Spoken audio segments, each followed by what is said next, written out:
I used to love this mouse a lot, but I just recently got a mouse that beats this, and this was a $260 mouse with glass feet. So yeah, without further ado, we're going to jump right into a review on that.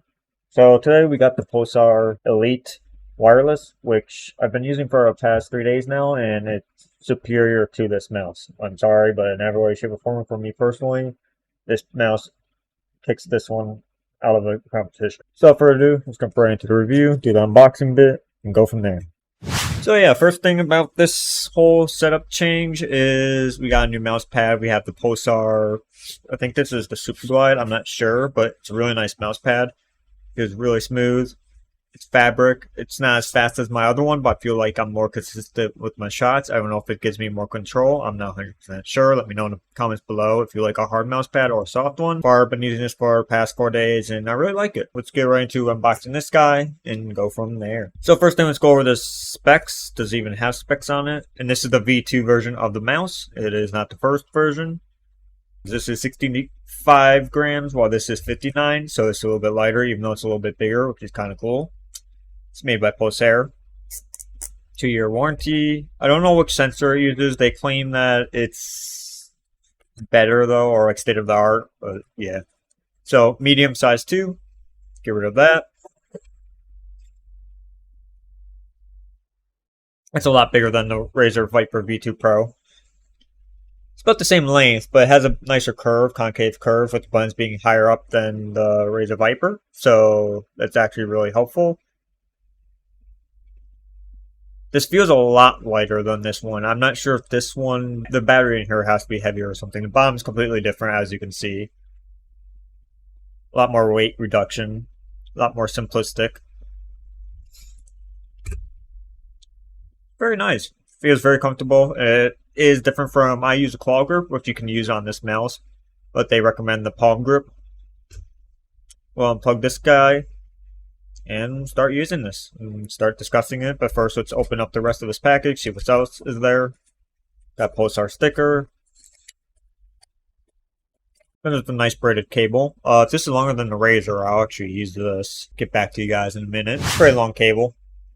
We'll see if that's any better than the Razer one. USB Type-C charger, which I prefer, as it can go in either way and it won't affect the charging. Unlike the USB Type-B, which is a one-way charger. So that's always helpful. Don't need this instruction manual. What's in here? Okay, this is the little adapter. Alright, let's plug this in and go from there. Okay, so right out of the box, I can tell you that this mouse slides a lot smoother, but this one is modified with glass feet, which could be why there's more resistance. Or it could be the fact that it weighs a little less. The scroll wheels are about the same. I feel like the Razer one's a little bit more tactile. This one's a lot more free rolling. You don't really feel the steps in it. Buttons are about the same in terms of travel distance. There's one little light on the bottom. Not sure why, but it does. Okay, so here's a little sound test between the two mouses.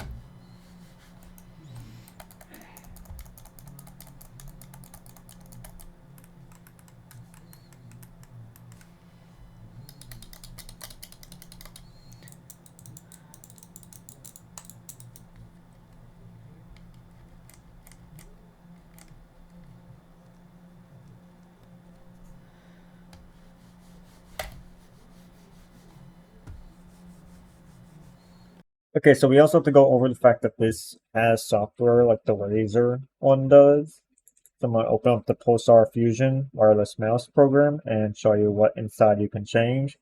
Now, there is something different about every sensor for a mouse. So they have DPI deviations. So 400 DPI for one mouse, maybe 420 on another, 411 or 380. It all depends on your mouse. So just be aware of that when you're switching over sensitivities.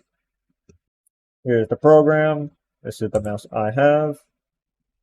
Now you can adjust all these and make them do different things. There's a debounce time, auto sleep. I set that to 1 minute. There's different profiles you can add. 90%. I've been using this for 3 days. Okay, that's your selecting device. The performance, here's where it actually matters. Now, from going from the Razer Viper V2 Pro I use it 400 dpi. I found that 350 dpi is about the equivalent of 400 with the sensitivity set to this value, which I don't know what that value actually is. I put improved pointer precision, scroll wheel speed is set to 3, which is just the default. The little DPI effect is just a tiny thing on the bottom of the mouse. You can change it to any color you want. Mine's obviously green. Don't know what the law does. I think it allows for lift-off travel distance, but I'm not sure what the ripple and angle snapping does. So I can't really go over that per se. And you can also set up macros here, which I have none because I don't use any macros, honestly. And you can also change the polling rate. Why you'd go below 1,000, I'm not sure, as 1,000 is the standard for most mouses. Some have like 4,000 and 8,000. So yeah, I guess just leave that as is. I do like the fact that you can change the mouse parameters. It gives you a lot more fine-tuning over adjustments and controls. Unlike the Razer, where you can just adjust the DPI and the liftoff distance. Okay, so actual price for this mouse is $80. I'll leave a link of that in the description below if you want to go get yourself one. Including thoughts on this mouse is it's a lot better than the Razer Viper V2 Pro, which I paid like over $200 for. This has a lot better grip than that one for my hand, as it curves it slightly and it doesn't cause me any aches or pains. So the shape is definitely better than a Razer Viper. The weight's definitely lighter as well. The sensor, I'd say, is a little bit better because I seem to be hitting shots more consistently, but that may just be placebo effect or just a biased opinion. I'm not sure. So that you'd have to research yourself if this actually is a better sensor or not. I do not know. But that's my concluding thoughts on this mouse. Till next time, player signing off.